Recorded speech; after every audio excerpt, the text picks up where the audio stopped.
It's fair to say that not all superhero costumes are the most dapper get-ups going. Even in a world of morph suits, you'd get some funny looks walking down the street, donning the bat cowl or clanking about in that Iron Man suit of armor. Still, these spandex outfits do the job, and everybody's sort of accepted them as the norm now. However, sometimes there are some, shall we say, misguided attempts at making them better, because sometimes they're terrible. I'm Ben from What Culture, and here are 10 disastrous superhero redesigns. Number 10. Iron Spider. Civil War saw the superheroes of the Marvel Universe being pitched against each other in an argument over secret identities and responsibility. Obviously, you just know Spider-Man's getting involved, that gangly, webby man. Originally on the pro side of the Superhero Registration Act, Peter Parker wound up revealing his alter ego live on television, sending J. Jonah Jameson into a fit and endangering the life of his doddering old Aunt May. He did, however, then team up with Tony Stark, who furnished him with a brand new costume, which looked like an 11-year-old's felt-tip drawing, where he matched up Spider-Man and Iron Man's costume, only with about half as much the charm. It looked like a Power Ranger. Number 9. ANGSTY AQUAMAN.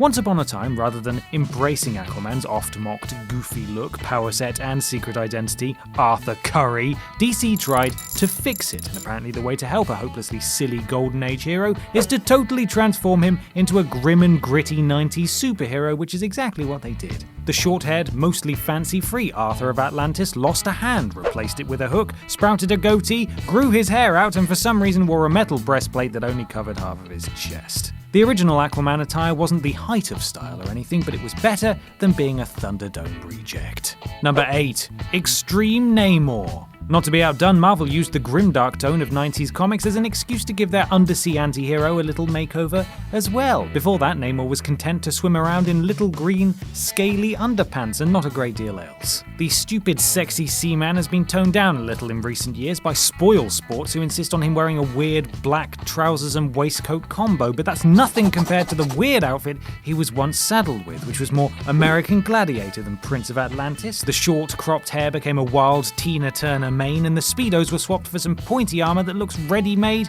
for an action figure. Well, yeah, that'll explain it. Number 7. Armored Captain America. Steve Rogers was actually dead a few years ago in the comics, but being close to death hasn't stopped him in the past. In the 90s, instead of throwing in the towel, he had one of his many S.H.I.E.L.D. nerd buddies fashion him a big power suit so he could continue punching Nazis. What was supposed to look like a twist on the classic Cap outfit resembled more the get-up of forgotten icon NFL Super Pro, and yes, seemed like another cynical attempt to launch a toy line. We're looking at you, Marvel. We see you. Number 6. FRANKENCASTLE. Whenever the Punisher pops up in a superhero title, the tone inevitably changes, because the four-color fun of mainstream comic books doesn't really suit a guy whose criminal killing spree was inspired by his wife and children dying in the middle of a gang war. Still, Jason Aaron took part in one of the few attempts to launch a Punisher series in the mainstream Marvel U, which ended when he got torn to pieces by Wolverine's son, Daken. Fun. At least, that seemed like the end until a self-explanatory group called the Legion of Monsters pieced him back together, and he returned from the dead, complete with bolts in his neck and stitches all over. He was turned back to normal at the end of the series because that's stupid. Number 5. AZRAEL Batman. In Nightfall, the hulking Bane snaps Bruce Wayne's back, which puts him out of commission as Batman while he heals. He doesn't just let Gotham fend for itself, though. Rather than letting former Robin Dick Grayson don the cowl, however, that duty fell to AZRAEL. You know, AZRAEL, the guy who was trained as an assassin by a fringe Christian organization. He was one of the most 90s characters going, and when he became the Dark Knight, he made some characteristic changes to the costume. This included more colors, glowing red eyes, armor, and shoulder spikes that looked just like a kid's action figure. Oh, for God, yeah, they're doing it again, aren't they? Number 4. Scantily clad Sue Storm. Back when people were still insisting on calling her girl, Sue frequently spent her time in the Fantastic Four comics contending with her husband's typically fun 60s view on women, being asked to cook, clean, and fix costumes more often than she was called on to help defeat Dr. Doom.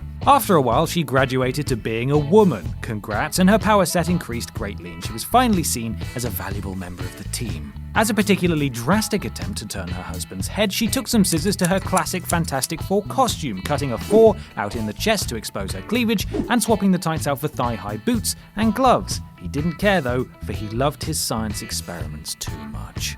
Number 3. Biker Wonder Woman. Inevitably, Diana's costume reverts back to the classic Linda Carter getup whenever it's changed, but she spent a good portion of the 60s dressed as a mod and solving crimes without her powers, which was quite silly and was soon fixed. But it wasn't anywhere near as bad as the redesign that saw Wonder Woman rock this weird biker look for the better part of a decade, with an exposed and strangely shiny bra, short shorts, at least they had stars on them, and little leather boots to match her jacket. It was totally unsuitable for the character and rather disgusting, all told. Number 2. Feral Wolverine. During the Fatal Attraction storyline that was supposed to return Magneto to his status as the X-Men's most fierce nemesis, Wolverine came up against the master of magnetism and tried to gut him with his claws, only for the villain to remove the adamantium from Logan's skeleton, nearly killing him. Haha! Besides causing him intense psychological and physical pain, ripping the metal from his bones also turned him feral, which meant that he had bone claws again and tore up his classic yellow and blue costume so that he could wear a face mask. Oh, and his nose disappeared. That's not just strange art, he had no nose. Number 1.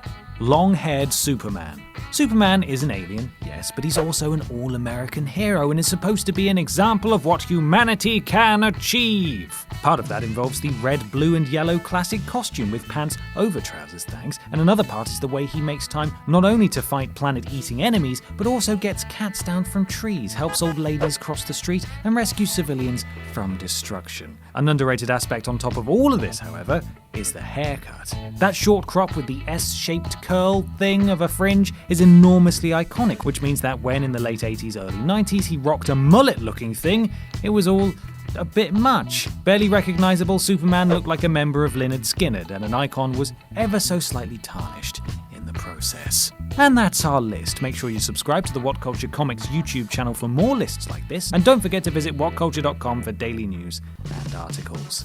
I'm Ben from What Culture, and thanks for watching.